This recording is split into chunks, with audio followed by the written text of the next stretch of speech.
నమస్కారం వాజీ వార్తలకి స్వాగతం. ముందుగా ఈనాటి ముఖ్యాంశాలు. కొత్తవలసలో భూముల రీసర్వేను పరిశీలించిన జిల్లా కలెక్టర్ డాక్టర్ బిఆర్ అంబేద్కర్. రైతుల సమక్షంలోనే రీసర్వే చేయాలని స్పష్టం.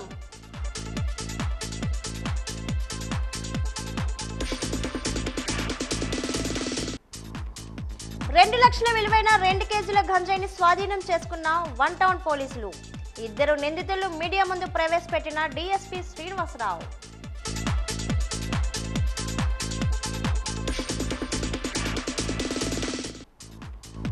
పదవ తరగతి పరీక్షలకు ఏర్పాట్లు పూర్తి. జిల్లా విద్యాశాఖ అధికారి యు మాణిక్యం నాయుడు వెల్లడి.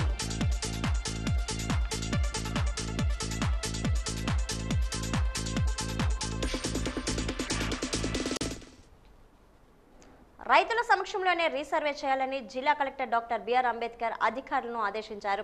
సంబంధిత రైతులతో పాటు చుట్టుపక్కల రైతులు కూడా పిలవాలని సూచించారు. కొత్తవలస మండలంలోని పైలట్ ప్రాజెక్టుకు ఎంపికైన ఎగువ ఎర్రవాణిపాలెంలో జరుగుతున్న భూముల రీసర్వే ప్రక్రియను కలెక్టర్ అంబేద్కర్ పరిశీలించారు. సంబంధిత భూముల రికార్డులు పరిశీలించారు. సర్వే నెంబర్ల ఆధారంగా రైతుల వారీగా భూ విస్తీర్ణంపై ఆరా తీశారు. గ్రామంలోని భూముల వివరాలు సమగ్రంగా తమకు అందజేయాలని, రీసర్వేను త్వరగా పూర్తి చేయాలని ఆదేశించారు. వెబ్లాండ్ రికార్డు ప్రకారం రీసర్వే ప్రక్రియ నిర్వహించాలని సూచించారు. ఈ పర్యటనలో సర్వే శాఖ ఏడీ కె రమణమూర్తి, ఆర్డీఓ డి కీర్తి, తహసీల్దార్ బి నీలకంఠరావు, ఇతర సర్వే, రెవెన్యూ సిబ్బంది పాల్గొన్నారు.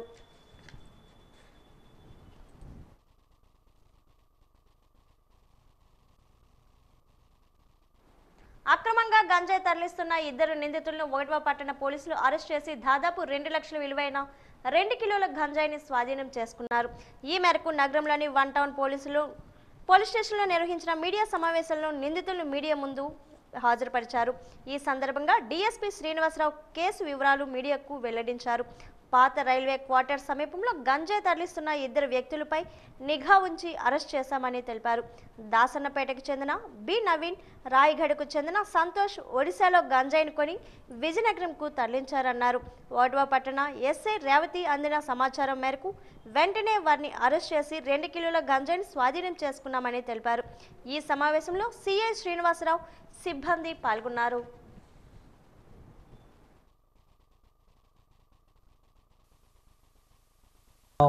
Vizianagaram one town women SI Revathi గారికి వచ్చిన సమాచారం మేరకు ఓల్డ్ రైల్వే క్వార్టర్స్కి మీడియేటర్స్ సిఎస్డిటి గారిని వీళ్ళందరినీ తీసుకుని వెళ్ళడం జరిగింది.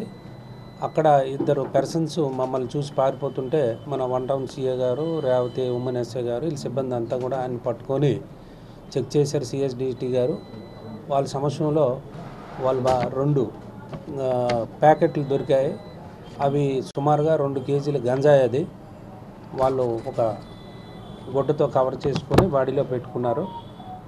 గంజాయి కాంట్రాబ్యాండ్ కాబట్టి వాళ్ళ మధ్యవర్తుల సమస్యలో సీజ్ చేసి దాన్ని పోలీస్ స్టేషన్ తీసుకొని వచ్చి ఎఫ్ఐఆర్ రిజిస్టర్ చేయడం జరిగింది. వీళ్ళ పేర్లు ఏంటంటే వీళ్ళే బసీనా నవీన్ అనే ఒక ఆయన, ఇతను మన దాసన్నపేటకు చెందిన వ్యక్తి. ఇంకో వ్యక్తి పాలకొల్ల సంతోష్ అని చెప్పి ఈయన రాయగఢకు చెందిన వ్యక్తి. వీళ్ళిద్దరూ కూడా ఒరిస్సాలోని ఏజెన్సీలో గాంజా కొని మొత్తం విజయనగరం, విశాఖపట్నం ఏరియాల్లో అమ్ముతుంటారు.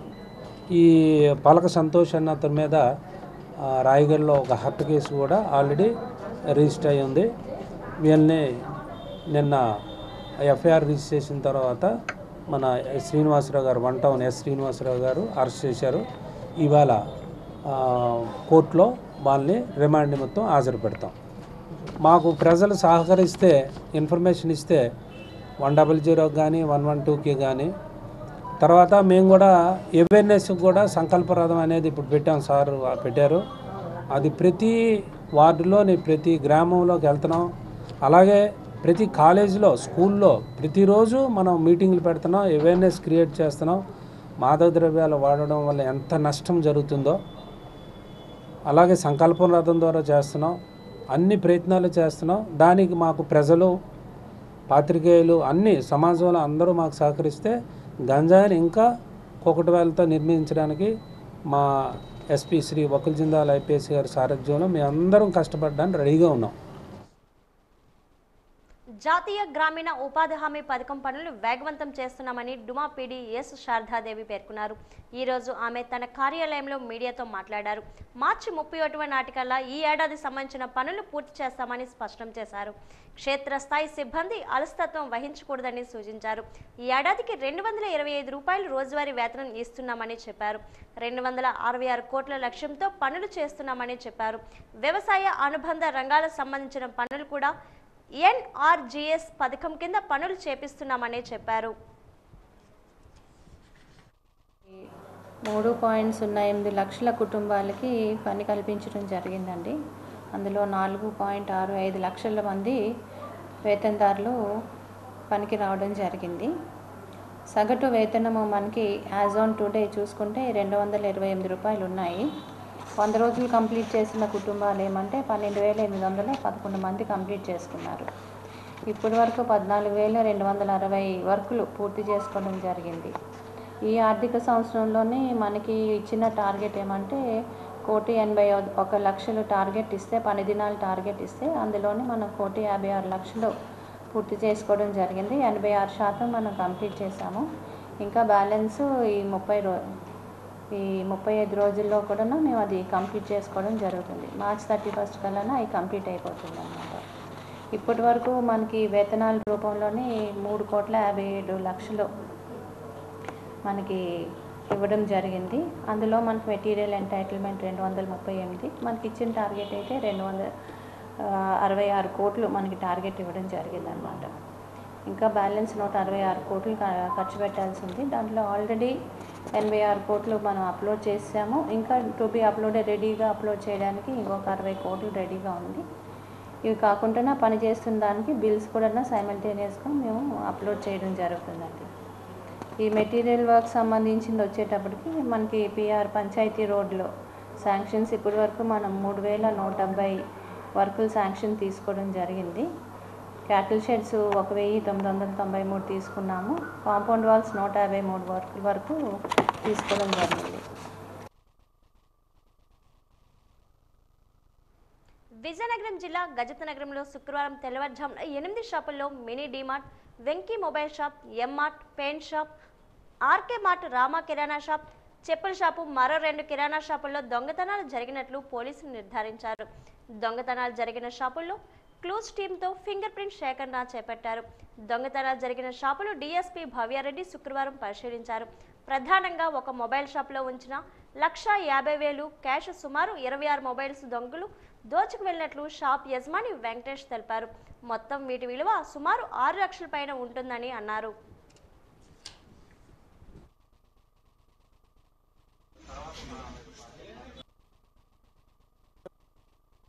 ఈ సిచ్యువేషను రాత్రి 1:42 జరిగింది. మొత్తం ఊరు మొత్తం మీద 8 షాపులు జరిగాయి. ఇప్పుడు మాది కొద్దిగా పెద్దదిగా జరిగింది. 27 మొబైల్స్ తీసుకెళ్ళినట్టుగా వీడియో రికార్డ్ అన్నీ ఉన్నాయి. క్యాష్ కూడా 1,51,420 క్యాష్ జరిగింది. కానీ చాలా దారుణం ఇది. లాస్ట్ 1 మంత్ నుంచి ఈ ఊర్లో అయితే గట్టిగా జరుగుతున్నాయి. మరీ ఎంత పబ్లిక్గా మెయిన్ రోడ్డు, జనాలు తిరిగిన road, main road, state bank ఎదురుగా, మళ్ళీ అక్కడ మిగతా జరిగినవి కూడా మెంటార్ రోడ్డు, మరీ జంక్షన్లో అక్కడ 4 షాపులు, ఇక్కడ 4 షాపులు, మా ఎదురుగా మార్టు. ఈ ఊర్లో మెయిన్ రోడ్లు ఎంత పబ్లిక్గా జరగడం అనేది చాలా ఘోరంగా ఉంది. 27 మొబైల్స్, క్యాష్, అది మొత్తం టోటల్ 6 lakhs అబవ్ ఉంటుందండి. ఎమ్మెల్సీ ఎన్నికల్లో తెలుగుదేశం పార్టీ సపోర్ట్ చేసిన ఏపీటీఎఫ్ అభ్యర్థి రఘువర్మని అఖండ మెజార్టీతో గెలిపించాలని చీపురుపల్లి ఎమ్మెల్యే కిమిడి కళా వెంకట్రావు పిలుపునిచ్చారు. ముఖ్యమంత్రి చంద్రబాబు నాయుడు తీసుకున్న ఈ నిర్ణయాన్ని నాయకులందరూ గౌరవించి కష్టపడి పనిచేసి గెలిపించాలన్నారు. గత ప్రభుత్వ హయాంలో ఉపాధ్యాయులంతా ఎంత కష్టపడ్డారో గుర్తు చేసుకొని చంద్రబాబు బలపరిచిన అభ్యర్థిని గెలిపిస్తే టీచర్లకు మంచి రోజులు వస్తాయని అన్నారు. బ్రిటిష్ దొరల కంటే దారుణంగా జగన్ దొర ఉపాధ్యాయులు ఇబ్బందుల పాలు చేశారని, ఒక్క యూనియన్ లీడర్ని కూడా దగ్గరికి రానిచ్చేవాడు కాదన్నారు.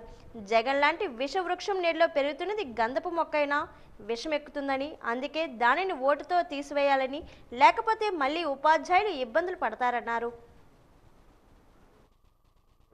ఎవరి కార్యక్రమాలు చేసి ఈ 4 రోజుల్లో 309 ఓట్లు మన దగ్గర ఉన్నాయి. ఈ 309 ఓట్లు కూడా వాళ్ళు ఏ ఎఫిలియేటెడ్, ఇప్పుడు నేను చెప్పాను కదా ఏపీటీఎఫ్ మంది, ప్రతి వాళ్ళు ఎందులో ఉన్నప్పటికి కూడా మనం కన్విన్స్ చేసి ప్రభుత్వం మంది ఉంది కాబట్టి రేపు టీచర్ కమ్యూనిటీకి ఏదైనా చేయాలి అని అంటే మరి మన ద్వారా చేయించగలిగేటటువంటి కార్యక్రమాలు చాలా ఉంటాయి. అందుకు అందరినీ కన్విన్స్ చేసి మన వర్మ గారిని గెలిపిస్తే ప్రభుత్వ పరంగా అన్ని కార్యక్రమాలు కూడా సజావుగా టీచర్ కమ్యూనిటీకి జరిగే అవకాశాలు మెండుగా ఉంటాయి. కాబట్టి దాన్ని కూడా మనం పరిగణలోకి తీసుకొని అందరినీ కన్విన్స్ చేస్తూ ఈయన గెలిపిస్తే మంచి జరుగుతుంది అని చెప్పి కన్విన్స్ చేయాలి అని చెప్పి అందరినీ కోరుతున్నాను. మనం చూసాం గత ప్రభుత్వంలో విజయవాడలో మీటింగ్ పెట్టుకోవాలి అని అంటే ఒక దొంగల్లాగా తెల్లదొరల మీద స్వాతంత్ర ఉద్యమానికి ఎంత పోట్లాడారో. జిల్లాలోని అంగన్వాడీ కేంద్రాల్లో పౌష్టికాహారమైన ఆహారాన్ని చిన్నారులకు అందజేస్తున్నామని ICDS project director Sheikh Ruksana Sultan Begum పేర్కొన్నారు. ఈరోజు ఆమె తన కార్యాలయంలో మీడియాతో మాట్లాడారు. గర్భిణీ స్త్రీలకు కందిపప్పు, ఆయిల్ ప్యాకెట్, బెల్లం, డ్రై డేట్స్, బాల సంజీవిని వంటి పోషక పదార్థాలను వారికి సకాలంలో అందజేస్తున్నామన్నారు. ఐరన్ కంటెంట్ ఉన్న ఆహార పదార్థాలు కూడా, మిల్క్, గుడ్లు కూడా ఇస్తున్నామన్నారు. ఫోలిక్ యాసిడ్ టాబ్లెట్స్ను కూడా సకాలంలో అందజేస్తున్నామని చెప్పారు. ఇన్స్టెంట్ సప్లిమెంటరీ న్యూట్రిషన్ ప్రోగ్రామ్ వాళ్ళు ఇంట్లో భోజనం చేస్తే పాటు అదనంగా మనం ఇస్తామన్నమాట. సో దాని కింద 45 రైస్, 3 kgs రైసు, 1 kg దాలు, ఒక 1/2 kg ఆయిల్, దాంతోపాటు బాల సంజీవని కిట్ ఒకటి. ఆ కిట్లో మనం 1 kg అటుకులు, 2 kgలు రాగి పిండి, 1/2 కిలో బెల్లము, చక్కి, డేట్స్, డ్రై డేట్స్. సో ఆ డ్రై డేట్స్, ఈ 5 ఐటమ్స్, ఈ 5 కూడా మనకు ఏమంటారు ఐరన్ రిచ్ ఫుడ్, బాగా హెమోగ్లోబిన్ స్థాయిని పెరిగే ఫుడ్డే. సో వీటితో పాటు మనం 25 ఎగ్స్ ఇస్తున్నాము వాళ్ళకి, దాంతోపాటు మిల్క్ కూడా ఇస్తున్నాం ఇంటికి. సో ఇవన్నీ వాళ్ళు యూజ్ చేసుకొని, దాంతోపాటు ఆ మెడికల్ డిపార్ట్మెంట్ వాళ్ళ సహాయంతో మనము IFA tablets, folic acid tablets కూడా ఇస్తున్నాము. సో 2 సార్లు టీటీ ఇంజెక్షన్ మన ANM వేస్తారు. దాంతోపాటు వాళ్ళకి చెకప్స్ కూడా ఉంటాయి. సో వాళ్ళ బరువులు తీస్తుంటారు మన అంగన్వాడీ సెంటర్స్లోనే. సో మొత్తం టోటల్గా వాళ్ళు డెలివరీ అయ్యేంత వరకు వాళ్ళ సంరక్షణ. అలాగే CB ఈవెంట్స్ కంట ప్రతి నెల 2 సార్లు వాళ్ళు ప్రతి అంగన్వాడీ సెంటర్లోనూ ఏం తినాలి, ఏం చేయాలనేది వాళ్ళకి ఒక చిన్న వేడుక ద్వారా వాళ్ళకి అవగాహన కల్పిస్తుంటారు మన అంగన్వాడీ వర్కర్స్. ప్రతి ప్రభుత్వ కార్యాలయంలో కూడా ఈ ఆఫీస్ ద్వారా సేవలు అందాలని అడిషనల్ డిస్ట్రిక్ట్ ఇన్ఫర్మేటిక్ ఆఫీసర్ ఏ బాలసుబ్రహ్మణ్యం తెలిపారు. ఈ రోజు తన కార్యాలయంలో ఆయన మీడియాతో మాట్లాడారు. ఈ ఆఫీస్ వల్ల పారదర్శకంగా సమాచారం ఈ ఫైల్లో ఉంటాయని చెప్పారు. ప్రతి ప్రభుత్వ కార్యాలయ అధికారులకు, సిబ్బందికి ఈ ఆఫీస్పై అవగాహన కల్పించడం జరుగుతుందన్నారు. జిల్లా కలెక్టర్ ఆదేశాల మేరకు ప్రతి ప్రభుత్వ కార్యాలయం కూడా ఈ ఆఫీస్ ఈమెయిల్ ఐడిని క్రియేట్ చేస్తున్నామని, దాని ద్వారా ఆ సమాచారం అంతటిని కూడా పొందుపరుస్తున్నామని చెప్పారు. ముఖ్యమంత్రి గారి ఆదేశాల అనుసారం ప్రతి ఆఫీసులో ఫైల్ మూమెంట్ అన్నది పారదర్శకంగా మూవ్ అవ్వాలంటే ఈ ఆఫీస్ సాఫ్ట్వేర్ని NIC డెవలప్ చేసింది. యాక్చువల్గా ఈ సాఫ్ట్వేర్ గత 10 సంవత్సరాలుగా అందుబాటులో ఉంది ప్రతి ఆఫీసులోనూ. దానికి అనుగుణంగా ప్రతి ఆఫీసులో ప్రస్తుతం ఏ ఫైల్ అయినా సరే ఈ ఫైల్ ద్వారానే మూవ్ అవ్వాలని ఆదేశాలు ఇచ్చారు. కాబట్టి గౌరవ కలెక్టర్ గారి ఆదేశానుసారం ప్రతి డిపార్ట్మెంట్ వారికి ఈ ఆఫీస్ మీద మళ్ళీ పునర్ అవగాహన సదస్సులు కండక్ట్ చేయడం జరుగుతుంది. NICలో ఎవరు అడిగితే వాళ్ళకి ట్రైనింగ్లు ఇవ్వడం, కొత్త ఈమెయిల్ క్రియేట్ చేయడం, ఎవరికైతే ఈమెయిల్ లేవో వాళ్ళకి ఈమెయిల్ క్రియేట్ చేసి వాళ్ళకి ఈ ఆఫీస్లో వాళ్ళ పేర్లు అనుసంధానం చేయడం ద్వారా ఈ ఆఫీస్లో ఎటువంటి ఫైల్ అయినా సరే ఈ ఆఫీస్ ద్వారానే రావాలి అని చెప్పి సూచించడం జరిగింది. దీనికి అనుగుణంగా NICలో మన టెక్నికల్ అసోసియేట్స్ కానీ, DIO గారు కానీ వీళ్ళందరూ మనం నిరంతరంగా ట్రైనింగ్లు ఇస్తున్నాము. సో దీని యొక్క మెయిన్ పర్పస్ ఏంటంటే ప్రతి file physical movement of file అన్నది జరగకుండా, ఏ ఫైల్ అయినా సరే ఒక జిల్లా అధికారి నుంచి కలెక్టరేట్కి వచ్చిన వాళ్ళ ఆఫీసుల్లో ఇంటర్నల్గా ఫైల్ మూవ్ అయినా అది ఈ ఫైల్ ద్వారానే అవ్వాలి. అది అయినట్లయితే ట్రాన్స్పరెన్సీ ఉంటుంది, ఏ ఫైల్ ఎక్కడున్నది అన్నది ప్రతి వాళ్ళకి తెలుస్తుంది. గవర్నమెంట్ సాఫ్ట్వేర్ కాబట్టి సిటిజన్ ఇంటర్ఫేస్ ఇందులో ఉండదు. ఏ గవర్నమెంట్ వ్యక్తి అయినా సరే ఈ ఆఫీస్ యూజర్ ఐడి ఉంటే ఆ ఫైల్ యొక్క స్టేటస్ తెలుసుకోవచ్చు. అందుకోసం నిరంతరంగా ట్రైనింగ్లు ఎప్పటి నుంచి కాదు 10 ఏళ్లుగా ఎప్పటికప్పుడు ఏ డిపార్ట్మెంట్ వాళ్ళు అడిగినా వాళ్ళకి ట్రైనింగ్లు ఇవ్వడం జరుగుతుంది, వాళ్ళకి అవగాహన క్రియేట్ చేయడం జరుగుతుంది. ప్రతి ఆఫీసు వాళ్ళ నుంచి ఒక డిపార్ట్మెంట్ నుంచి ఒక లోకల్ అడ్మిన్ ఐడెంటిఫై చేసి వాళ్ళకి మాకు మధ్యలో అనుసంధానం చేసుకుంటూ ఎప్పుడైనా ఎంప్లాయీస్ ట్రాన్స్ఫర్ అయినా, ఎంప్లాయీస్ మారినా, కొత్త ఈమెయిల్ క్రియేట్ చేయాలన్నా లోకల్ అడ్మిన్స్ అంటాం వాళ్ళని, ఈ ఆఫీస్ లోకల్ అడ్మిన్స్ వాళ్ళు వస్తారు మన దగ్గరికి. వాళ్ళకి ట్రైనింగ్ ఇచ్చి వాళ్ళని ఇంటర్న్ ఎప్పటికప్పుడు వాళ్ళ డిపార్ట్మెంట్లో ఇంటర్నల్గా ట్రైనింగ్ ఇవ్వాల్సిందిగా చెప్పడం జరుగుతుందండి. ఇది all India institute of local self government centre, Andhra యూనివర్సిటీకి అనుబంధంగా పనిచేస్తున్న Dean van Leuven centre for peace studies of Andhra university వారు సంయుక్తంగా సూఫీ పరంపరవాసులు, మానవతావాది తన సేవల ద్వారా శాంతి సందేశాన్ని విశ్వ సమైక్యతతో పాటు పడుతున్న హజరత్ ఖాదర్ వలీ బాబా దర్గా దర్బార్ ధర్మకర్త డాక్టర్ మహమ్మద్ ఖలీలుల్లా షరీఫ్ తాజ్ ఖాదరీ సభకు స్పిరిచువల్ సైంటిస్ట్ అవార్డును అందజేశారు. విజయనగరం దర్బార్కి విచ్చేసిన Dean van Leuven centre for peace studies కేంద్రం ఎగ్జిక్యూటివ్ డైరెక్టర్ చల్లా కృష్ణ వీరాభిషేకులు దుషాలతో ఖలీల్ బాబాను సత్కరించి ఈ అవార్డును ప్రదానం చేశారు. ఈ సందర్భంగా ఖాదర్ బాబాపై భక్తితో తాను స్వయంగా రాసిన ఇంగ్లీష్ కవితలతో కూడిన పుస్తకాన్ని ఖలీల్ బాబు చేతుల మీదుగా ఆవిష్కరించారు.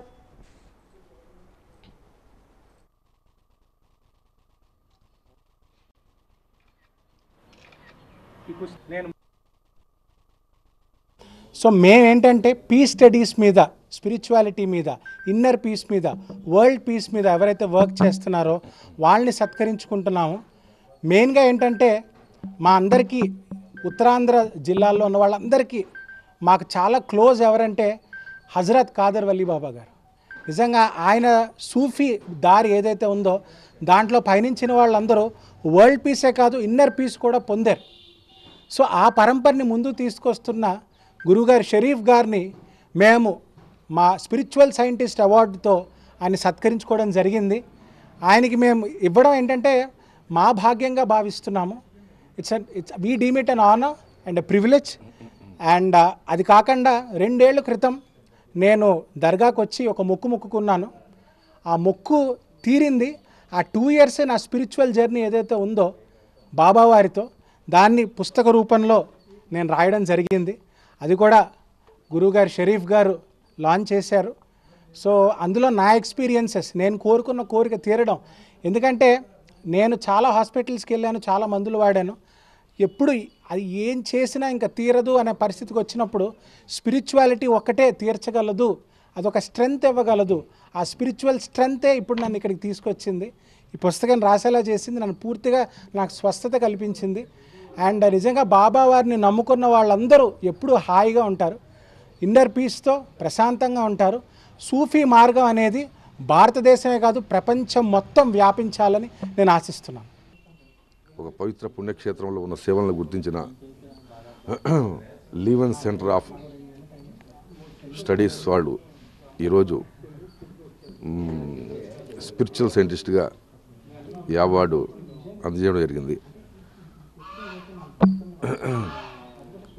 అవార్డులు ఎన్నో వస్తుంటాయి, అన్నిటికన్నా గొప్పది ఒక గాయపడ్డ హృదయాన్ని పైకి లేపడం, కూలిపోయిన మనిషిని పైకి లేపడం, నలిగిపోయిన కుటుంబాలను నిలబెట్టడం, అనాథలు ముఖ్యంగా ఈరోజు రక్త సంబంధాలు బలహీనపడిపోయి తల్లిదండ్రులు రోడ్డు మీద పడుతున్నారు. మరి అటువంటి వారిని బిడ్డలు ఆదరించాలి, కుటుంబ బంధాలు బలంగా ఉండాలి, ప్రేమతత్వం కుటుంబాల్లో ఉండాలి, తల్లిదండ్రులు ప్రేమించాలి, వృద్ధులను ఆదరించాలి. భారతదేశం బాగుండాలంటే ఇవన్నీ చేయాలి. ఇవి చేయకుండా భారతదేశం బలంగా ఉండటం అనేది అసాధ్యం. దయచేసి మనం అందరం కుటుంబ బాధ్యత తీసుకుందాం, తల్లిదండ్రులని ప్రేమిద్దాం, గౌరవిద్దాం, వారి మాటను శిరసావహిద్దాం. ఇది కనుక మనం ఈ ఒక్క పాయింట్ తల్లిదండ్రుల మాట విని వారిని మనం మన గుండెల్లో పెట్టుకుంటే, ఎందుకంటే వాళ్ళు వారసత్వ సంపదలు చేస్తే భారతదేశం సస్యశ్యామలంగా ఉంటుంది. ఈ అవార్డు ప్రకటించిన అభిషేక్ గారికి, ఆ యూనివర్సిటీకి, మరి దానికి అనుసంధానమైన ఆంధ్ర యూనివర్సిటీ వారికి హృదయపూర్వక ధన్యవాదాలు. మీరందరూ సూఫియిజం నీలో దీపం వెలిగించు నీవే వెలుగై వ్యాపించు, నీలో దీపం వెలిగించు నీవే వెలుగై వ్యాపించు. ఒక మనిషి మరొక మనిషికి సహాయపడాలి, ఉపయోగపడాలి. ఇంకొక మనిషికి బాధల్లో గొడుగులా మారాలి. మనందరం ఇలా ఉంటే ప్రపంచంలో మన భారతదేశం భూదేవికి కిరీటంలా ఉంటుంది. నమస్సులు. 2024-25 10వ తరగతి పబ్లిక్ పరీక్షలు మార్చి 17వ తేదీ నుండి ఏప్రిల్ 1వ తేదీ వరకు కొనసాగుతాయని, దీనికి సంబంధించి ఉన్నతాధికారుల ఆదేశాల మేరకు అన్ని ఏర్పాట్లు పూర్తి చేశామని జిల్లా విద్యాశాఖ అధికారి యు మాణిక్యం నాయుడు పేర్కొన్నారు. తన కార్యాలయంలో మీడియాతో ఆయన మాట్లాడారు. జిల్లా వ్యాప్తంగా 11,500 మంది బాలురు, 11,429 మంది బాలికలు పరీక్షలు రాయనున్నారని అన్నారు.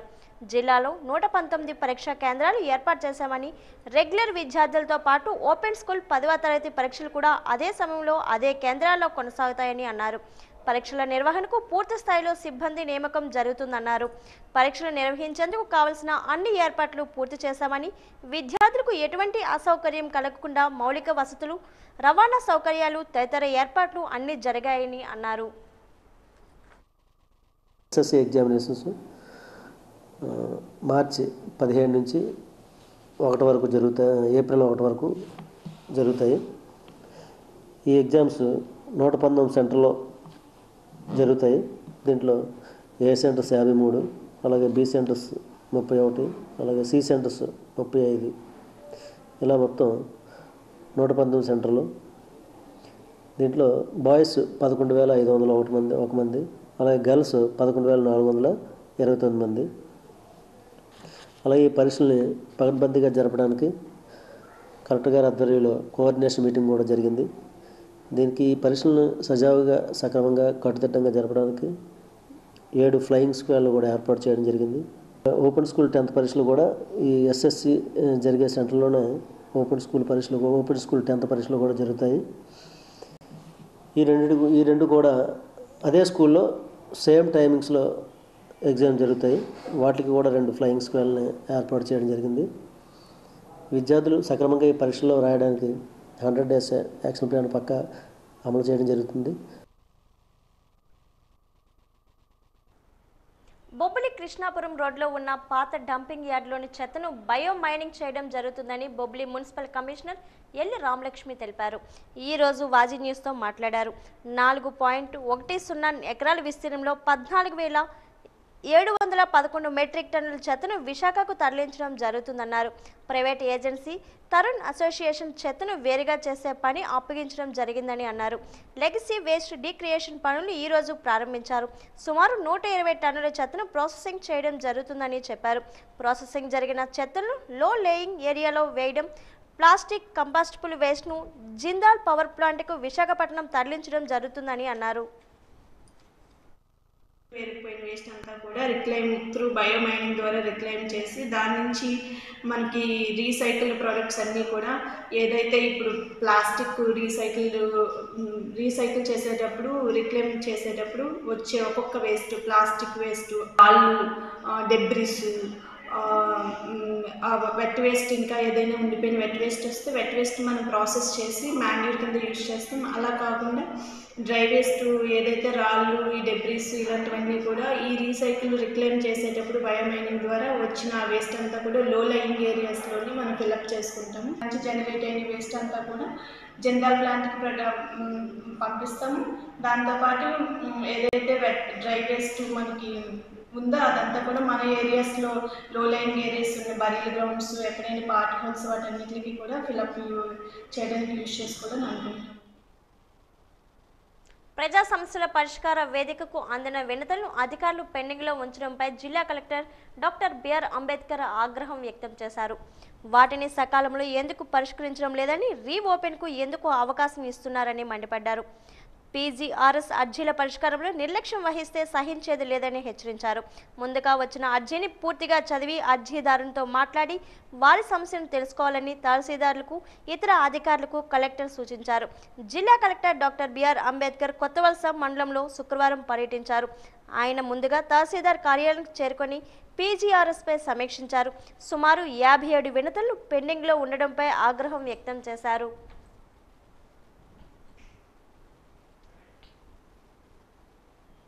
పన్నెండు 3/2025 రాత్రి సుమారు 9 గంటల సమయంలో పార్తిపురం మన్యం జిల్లాకు చెందిన ఏఆర్ హెడ్ కానిస్టేబుల్ యొక్క చందనం రంగు గల లేడీస్ హ్యాండ్ బ్యాగ్ను విజయనగరంలోని కలెక్టర్ ఆఫీస్ దారి లెంక శ్రీనివాస్ హాస్పిటల్ ఎదురుగా కనపాక వద్ద మర్చిపోయారని విజయనగరం డీఎస్పీ శ్రీనివాసరావు తెలిపారు. ఈ రోజు ఆయన మీడియాతో మాట్లాడుతూ బ్యాగ్లో 9mm కార్బన్ గన్కి సంబంధించిన 30 రౌండ్ల బుల్లెట్ మిస్ అయ్యాయన్నారు. బ్యాగ్ గురించి కానీ ఆ బ్యాగ్లో ఉన్న 30 రౌండ్లు కలిగిన మ్యాగజైన్ గురించి కానీ ఏదైనా సమాచారం తెలిసినట్లయితే ఓటువా పట్టణ పోలీస్ స్టేషన్ విజయనగరం వారికి తెలియజేయాలన్నారు. తెలిపిన సదరు వ్యక్తికి తగిన పారితోషికం ఇవ్వబడుతుందని చెప్పారు. అట్టి బ్యాగును కలిగి ఉన్న వారిపై ఎటువంటి కేసు నమోదు చేయబడదు అని అన్నారు. కావున చందనం రంగు కలిగిన లేడీస్ బ్యాగ్ గురించి కానీ 30 రౌండ్స్ కలిగిన మ్యాగజైన్ గురించి కానీ ఎటువంటి సమాచారం తెలిపినా పోలీసులు వారికి తెలుపవలసిందిగా కోరారు. ఒక మినిస్టర్ గారి దగ్గర గన్మ్యాన్ కింద సెక్యూరిటీలో పనిచేస్తున్నారండి ఆయన అక్కడ డ్యూటీ అయిపోయిన తర్వాత ఇక్కడ దిగారు, కలెక్టర్ ఆఫీస్ దగ్గర దిగారు. అక్కడ ఒక జిరాక్స్ షాప్లో అది ఇంపార్టెంట్ పని ఉందని అక్కడ తెలిసిన ఆటో అతనికి అప్ చెప్పాడు. అక్కడ ఆటో ఉంది, ఆటో పక్కన ఒక చిన్న సిమెంట్ దిమ్మలాగా ఉంటే దిమ్మ మీద పెట్టారు. ఆ జిరాక్స్ షాప్కి వెళ్ళి వచ్చే లోపల ఇది ఎవరో తీసుకొని వెళ్ళిపోయారు. గన్ మ్యాగజైన్ విషయంలోని మన స్పెషల్ టీమ్స్, తర్వాత సిసిఎస్ టీమ్స్, అలాగే పార్తిపురం సిసిఎస్ టీంలు కూడా వర్కౌట్ చేస్తున్నాయి. సీసీటీవీ ఫుటేజ్లు ఆ దారిలో ఉన్నవి, ఎన్ రూట్లో ఉన్నవి అన్నీ కూడా చెక్ చేసి పట్టుకోవడానికి ట్రై చేస్తున్నాం. అలాగే జీవీఎంసీ మన మున్సిపాలిటీ వాళ్ళ సహకారంతో ఆ డ్రైనేజీలన్నీ కూడా చెక్ చేసాము. ఆ ఏరియాల్లో ఏదైతే దగ్గరలో ఉందో కేఎల్పురం కానీ ఈ ఏరియాల్లో మేము మీటింగ్లు పెట్టాము యూత్తో, ఇంకా పెడతాం. మేము ఒక ఆటో పెట్టి కూడా మేము అనౌన్స్ చేసాము. ఎవరైనా ఈ మ్యాగజైన్ తాలూకు ఇన్ఫర్మేషన్ ఇస్తే 25,000 మేము రివార్డ్గా అంత ఇస్తామని చెప్పేసి, అలాంటిది ఏదైనా ఉన్నా మాకు ఈ బ్యాగ్ కూడా మేము చూపించాము. ఏదైతే బ్యాగ్ ఉందో ఈ మోడల్ బ్యాగ్, ఈ బ్యాగ్ కూడా పాంప్లెట్స్ కొట్టాము, పాంప్లెట్స్ కూడా పంచాము. ఎవరైనా పబ్లిక్ మాకు సమాచారం ఇస్తే మాకు కూడా సహకరించినట్టు అవుతుందని మా భావన.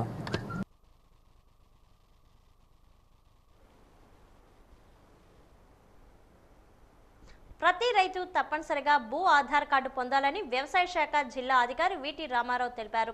జిల్లా వ్యవసాయ శాఖ కార్యాలయంలో ఆయన మాట్లాడారు. భారత ప్రభుత్వం రైతులందరికీ రిజిస్ట్రేషన్ చేసి ఒక నెంబర్తో గుర్తింపు కార్డు ఇవ్వాలని నిర్ణయించిందన్నారు. ఈ మేరకు జిల్లాలో భూ ఆధార్ కార్డుల నమోదు జరుగుతుందన్నారు. రైతులు రైతు సేవా కేంద్రాల్లో ఆధార్ కార్డు, పట్టాదారు పాస్ పుస్తకం, బ్యాంక్ అకౌంట్ వివరాలు, ఫోన్ నెంబర్లు అందజేసి భూ ఆధార్ నమోదు చేసుకొని పొందాలన్నారు. భవిష్యత్తులో రైతులకు సంక్షేమ పథకాలు, రాయితీలు, నష్టపరిహారాలు, ఎక్కడ ప్రభుత్వ కార్యక్రమాలన్నీ భూ ఆధార్ ఆధారంగానే వర్తింపస్తాయన్నారు. రైతులు ఈ నెల ఆఖరిలోగా భూ ఆధార్ నమోదు చేసుకొని పొందాలని సూచించారు. ఐడి నెంబర్ ప్రతి రైతుకి క్రియేట్ చేయాలి, అంటే తయారు చేయాలి అనేది ఒక స్కీమ్ని, ఫార్మర్ రిజిస్ట్రీ అనే ఒక స్కీమ్ని తయారు చేయడం జరిగిందండి, ఇంప్లిమెంట్ చేయడం జరుగుతుంది. దీన్ని మనము మొన్న 7వ తారీఖు నుంచి మన డిస్ట్రిక్ట్లో ఈ పథకాన్ని మనం కూడా ఇంప్లిమెంట్ చేయడం జరుగుతుంది. కంట్రీలోనే ఓన్లీ 5 స్టేట్స్లో మాత్రమే ఈ యొక్క స్కీమ్ అనేది స్టార్ట్ అయిందనమాట అండి. యూపీ, ఉత్తరప్రదేశ్, గుజరాత్ మరియు ఆంధ్రప్రదేశ్, ఇంకొక స్టేట్ ఒకటి ఉందండి. సో ఈ విధంగా మన జిల్లాలో కూడా ఈ స్కీమ్ అనేది స్టార్ట్ అయింది. మరి మన గౌరవ కలెక్టర్ గారు, జేసీ గారి ఆధ్వర్యంలో మనము ఈ స్కీమ్ని రైతుల యొక్క వివరాలను ఇప్పుడు దాంట్లో మనం నమోదు చేయడం జరుగుతూ ఉందండి. దీనికి సంబంధించిన వెబ్ పోర్టల్ ఒకటి ఉంది. దాంట్లో మన రైతు యొక్క ఆధార్ నెంబర్ నమోదు చేసి, అలాగే అతని యొక్క పొలానికి సంబంధించిన ఇన్ఫర్మేషన్ ఫీడ్ చేసి, అంటే సర్వే నెంబర్ ఇట్లాంటివి మనం ఫీడ్ చేసినప్పుడు అతనికి ఎంత పొలం ఉందని దాంట్లో ఫెచ్ అవుతుందండి. దాన్ని మనం సెలెక్ట్ చేసి ఆ రైతు యొక్క ఈ సైన్, అంటే ఆధార్ బేస్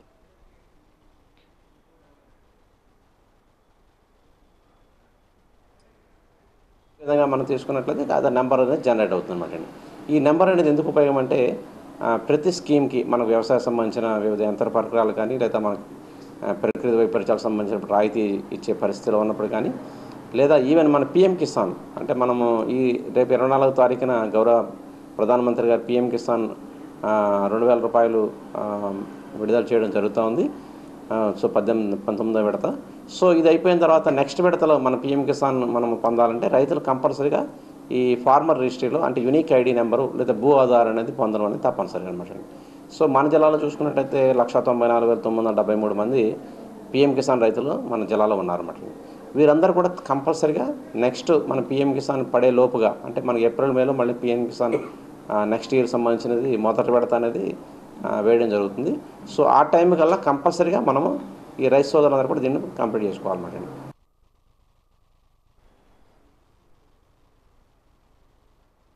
గ్రూప్ 2 పరీక్ష రోస్టర్ విధానాన్ని మార్చాలని గ్రూప్ 2 రాసే నిరుద్యోగ అభ్యర్థులు డిమాండ్ చేశారు. ఈరోజు అశోక బంగ్లాలో విజయనగరం శాసనసభ్యురాలు పూస్పాటి అదితి గజపరాజ్కు నిరుద్యోగులు వినతి పత్రం అందజేశారు. ఈ సందర్భంగా నిరుద్యోగులు మాట్లాడుతూ వైఎస్ఆర్సీపీ ప్రభుత్వంలో గ్రూప్ 2 పరీక్షకు రోస్టర్ విధానాన్ని తీసుకొచ్చి కొన్ని వర్గాల వారికి అన్యాయం చేశారన్నారు. మళ్ళీ తిరిగి కూటమి ప్రభుత్వం కూడా అదే రోస్టర్ విధానాన్ని కొనసాగించి గ్రూప్ 2 పరీక్ష నిర్వహించాలని యోచిస్తుందన్నారు. అలా చేయడం వల్ల కొన్ని వర్గాలకు చెందిన వారు తీవ్రంగా నష్టపోతున్నారన్నారు. ఈ నెల 23వ తేదీన నిర్వహించబోయే గ్రూప్ 2 మెయిన్ పరీక్షను వాయిదా వేయాలన్నారు. లేక రోస్టర్ విధానాన్ని మార్చి పరీక్ష చేపట్టాలని కోరారు.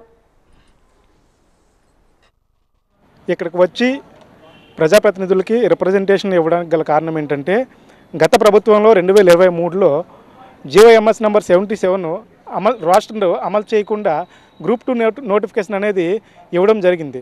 దానివల్ల ఆ జీవో అమలు చేయకపోవడం వల్ల కారణం ఏంటంటే కొన్ని కేటగిరీ వాళ్ళకి పోస్టులు అనేది రాష్ట్ర ప్రకారము రాకుండా జరిగిపోతుంది. దానివల్ల మెయిన్స్ ఎగ్జామ్ ఇప్పుడు ఆ రాష్ట్ర కండక్ట్ చేయకుండా జరిపినట్లయితే తదుపరి మెయిన్స్ తర్వాత చాలా ఎక్కువ కేసులు పడి దీనివల్ల 2-3 సంవత్సరాలు కాలయాపన జరిగే అవకాశం కూడా ఉంది. దాని ద్వారా ఇతర నోటిఫికేషన్లు కూడా రావడానికి ఇబ్బంది అవుతుంది. దయచేసి ప్రభుత్వానికి సవినీయంగా విన్నవించుకుంది ఏంటంటే ఈ రాష్ట్రం ఏదైతే ఉందో ఆ రాష్ట్రం అనేది క్లియర్ చేసి సక్రమంగా అమలు చేసిన తర్వాత మాత్రమే మెయిన్స్ పెట్టాలని చెప్పేసి గ్రూప్ 2 యాస్పిరెంట్స్ అందరూ కూడా కోరుకుంటున్నాం.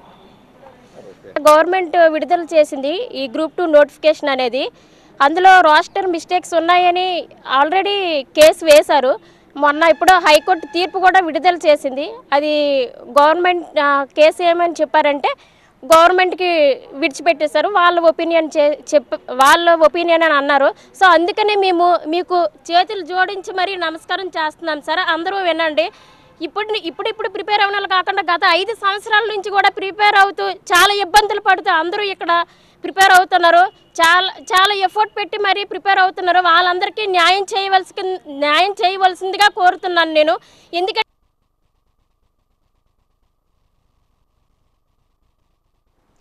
వార్తలు ముగించే ముందు ముఖ్యాంశాలు మరోసారి. కొత్త వలసలో భూముల రీసర్వేను పరిశీలించిన జిల్లా కలెక్టర్ డాక్టర్ బిఆర్ అంబేద్కర్. రైతుల సమక్షంలోనే రీసర్వే చేయాలని స్పష్టం.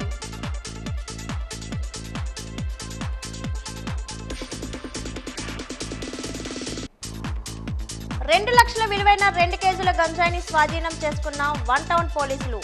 2 నిందితులను మీడియా ముందు ప్రవేశపెట్టిన డీఎస్పీ శ్రీనివాసరావు.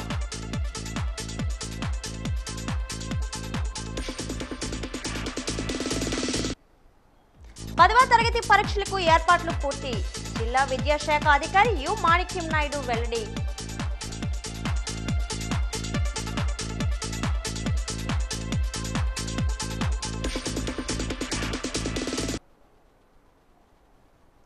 వార్తలు ఇంతతో సమాప్తం. నమస్కారం.